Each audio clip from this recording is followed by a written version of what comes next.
Je lis du livre de Luc chapitre 12 au verset 32 ce qui suit.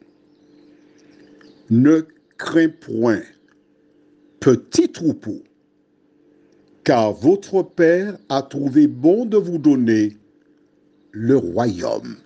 Prions. Notre Seigneur et notre Dieu, combien nous te sommes reconnaissants, Seigneur. Alors que nous étudierons encore ta parole avec le même thème, n'aie pas peur. Accorde-nous cette paix, cette joie qui ne se trouve qu'en toi, nous t'en prions. Au nom de Jésus, pour ta gloire éternelle. Amen. Rappelle-toi, ce matin, Jésus déclara dans Jean 14, 1 à 3, que votre cœur ne se trouble point. Croyez en Dieu et croyez aussi en moi. Il y a plusieurs demeures dans la maison de mon Père. Si cela ne l'était pas, je vous l'aurais dit, je vais vous préparer une place. Et lorsque je m'en serai allé et que je vous aurai préparé cette place, je reviendrai et je vous prendrai avec moi, afin que là où je suis, vous y soyez aussi. Si tu connais une personne qui te dit « je suis une chrétienne » ou un chrétien, et qui pendant cette période de confinement a peur, il a un gros problème. Il a un sérieux problème. Car lorsque tu as Jésus, tu ne peux pas avoir peur. Un auteur rédigea une chanson magnifique qui dit « Près de Jésus, je trouve un surasile. Et si mon ciel est parfois menaçant, il me rassure, en lui je suis paisible. Dans ma faiblesse agit son bras puissant. » Comment Dieu agit? Celui qui dit être un enfant de Dieu, il n'a pas peur. Tu sais pourquoi? Parce que Jésus lui a dit, n'aie pas peur. Un. Deuxièmement, parce que Dieu a institué des autorités. Les autorités qui disent quoi? Confinez-vous. Restez chez vous. Lorsque tu es un enfant de Dieu, lorsque tu dis suivre la parole de Dieu, ton devoir consiste à rester chez toi, à te confiner.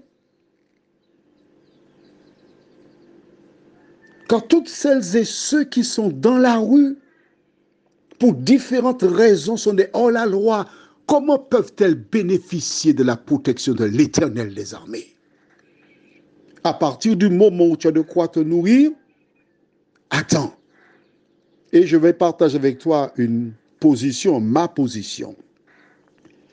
Quand on dira, vous pouvez sortir, j'attendrai au moins un mois avant de sortir. Parce que je suis confiné. Quand tu sais que Jésus est mort pour te sauver, ton devoir, c'est de protéger ta vie en prenant des dispositions conformes à celles qui ont été données par la loi. Je m'adresse aux enfants de Dieu. Si tu es un enfant de Dieu, tu dois rester chez toi, te confiner. Maintenant, le verset, Jésus déclare, ne crains point, petit troupeau. Nous savons que large est le chemin qui conduit à la mort éternelle. Mais ceux qui suivent Jésus sont en petit nombre.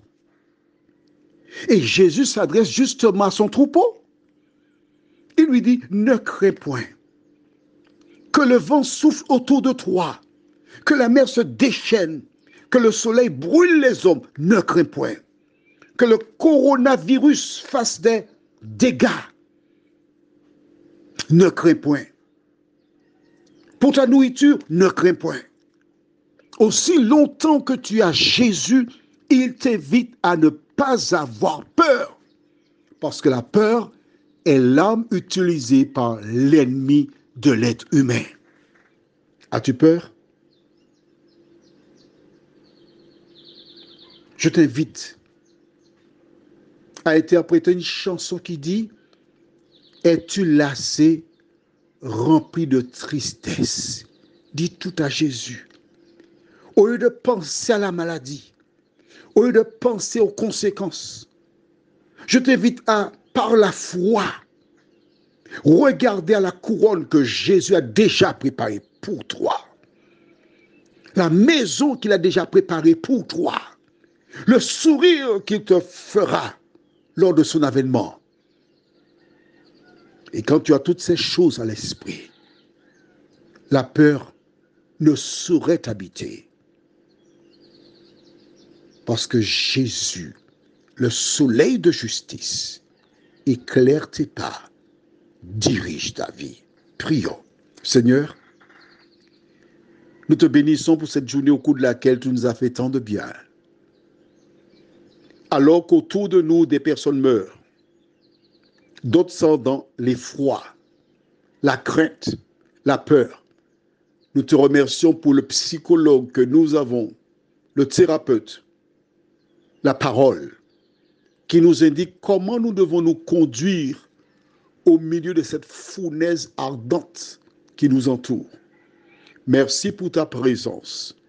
Merci pour l'œuvre du Saint-Esprit dans nos cœurs et dans nos âmes. Merci pour les anges qui veillent sur nous. Merci pour la demeure que tu as été préparée pour nous.